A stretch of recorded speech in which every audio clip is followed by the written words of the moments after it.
Decker and Brother cigar manufacturers, wholesale and retail dealers in cigars, chewing and smoking tobacco. Main Street, next to Gould's Carpenter Shop.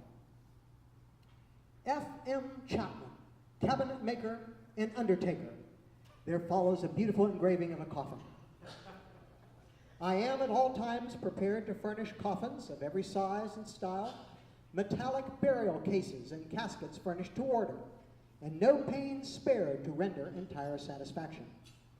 Having a good hearse, I will attend funerals when called on. Cabinet work and repairing of all kinds, done with neatness and dispatch. Shop on Main Cross Street, opposite the courthouse. Main Cross Street is what we now call High Street. A new use has been discovered for our fire engine. On Thursday afternoon, while well men were engaged in walling a well at B.A. Harrington's new premises on Main Street, the water suddenly came upon them, forcing them to make a hasty exit from the bowels of the earth. As there was danger of the well being filled up, the fire engine was brought into service, and the laborers once again became possessors of the field. One of the most interesting articles I found from the May 30th, 1867 paper. Wanted, about a dozen of the musically inclined young men of London to organize a brass band. We have no doubt but that a proper response upon the part of our citizens to purchase the necessary instruments will be forthcoming. Let an effort be made to organize one. Now, the London Band had originally been organized in 1855 and had enlisted en masse in the Union Army following the outbreak of the Civil War. 2 band members served throughout the war, the others having been discharged from the Union Army in an economy move. Calls for the reestablishment of the London Band had begun in 1866. I will follow this story as we continue our concerts this summer. And now, one of the biggest hits of 1867, The Man on the Flying Trapeze.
With the London Band trying to reorganize in the summer of 1867, here is a typical ad which might have been of interest.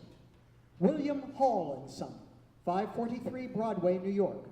Manufacturers and importers of flutes, banjos, violins, guitars, accordions, and all kinds of brass and other musical instruments. Special attention paid to furnishing brass instruments for bands. Now, the London Band was primarily a brass band until about 1901, when the roster included 2 clarinets. The sound I am trying to achieve for the music of 150 years ago is the sound of a Civil War regimental band. These bands tended to be larger than the 15-member brass bands that flourished well into the 20th century. And regimental bands often featured woodwinds, particularly the piccolo. The most common brass instrument back then was the sax horn, invented by Adolph Sax. So I am using saxophones, also invented by Sax, to balance the sound of our modern brass instruments. Now here are some more items from the Madison County Democrat. The population of the United States is now 34.5 million. Great Britain, 30 million. Austria, 31 million. France, 38 million. And Russia, 80 million. Kane and Brother give notice to their old customers and to the public generally that they have removed their shop to the rooms upstairs in Warner's new building, Main Street, where they have fitted up a first-class shaving saloon and are prepared to execute all work in their line to the best possible manner. Now, audiences in the 1800s enjoyed hearing arrangements of old favorite tunes. So here are the Old Oaken Bucket from 1826 and Ben Bolt from 1848.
From the Madison County Democrat, May the 23rd, 1867.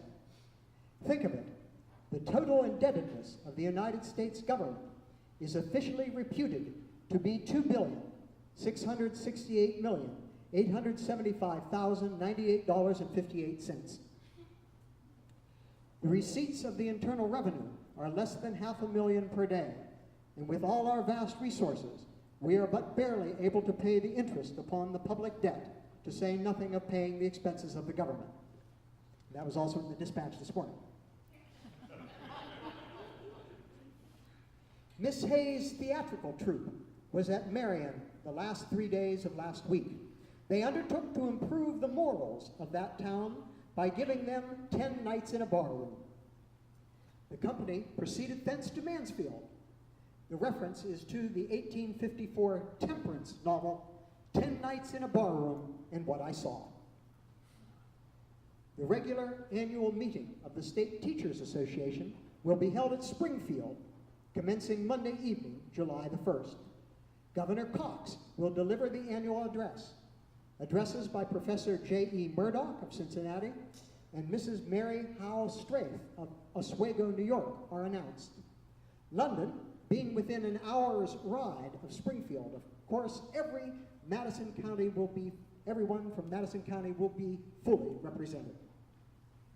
Dedication of Wesley Chapel, a new Methodist Episcopal church near Coleman Hayes Farm on the Midway Circuit, will be dedicated on Sunday, June the 2nd.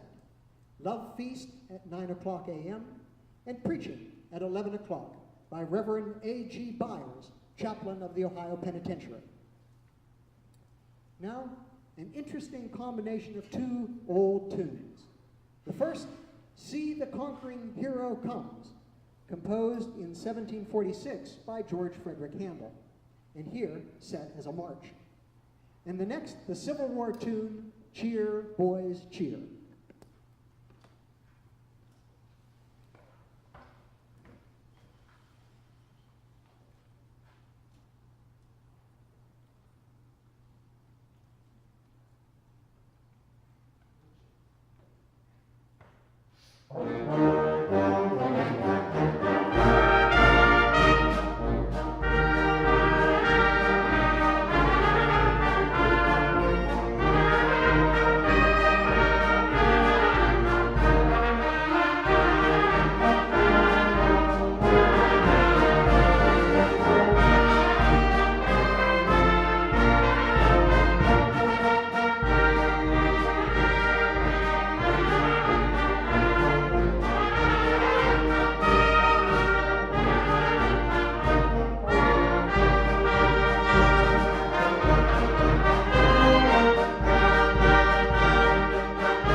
Here are some final notes from 1867.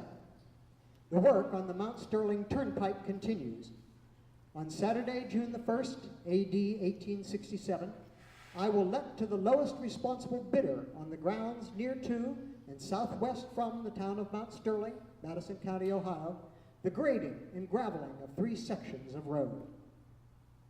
Our livestock shippers will be pleased to learn that a much-needed improvement at the depot stockyards is about to be made. The old chutes and fences are to be torn away, the grounds enlarged, and the new chutes for stock erected. I think they were still there when I moved here in 1974. They have since disintegrated. At the close of the present school year, our superintendent, Mr. Wheeler, will remove to Independence, Missouri, having purchased a farm in that vicinity. Instead of training minds, he will turn his attention to vines and such other things. Applications for superintendent of our public schools are already numerous. We noticed at the depot on Tuesday a box containing 2 large snakes of the bullhead species sent by Merchants Union Express from Decatur, Illinois, and directed to Harford Toland, cashier of the Madison National Bank, at which institution they can now be seen.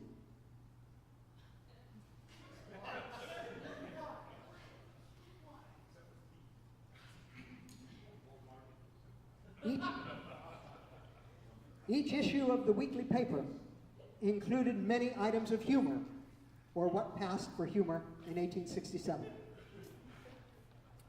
A man hearing of another who was 100 years old said contemptuously, "Pshaw, what folly about nothing. Why, if my grandfather was alive, he would be 150.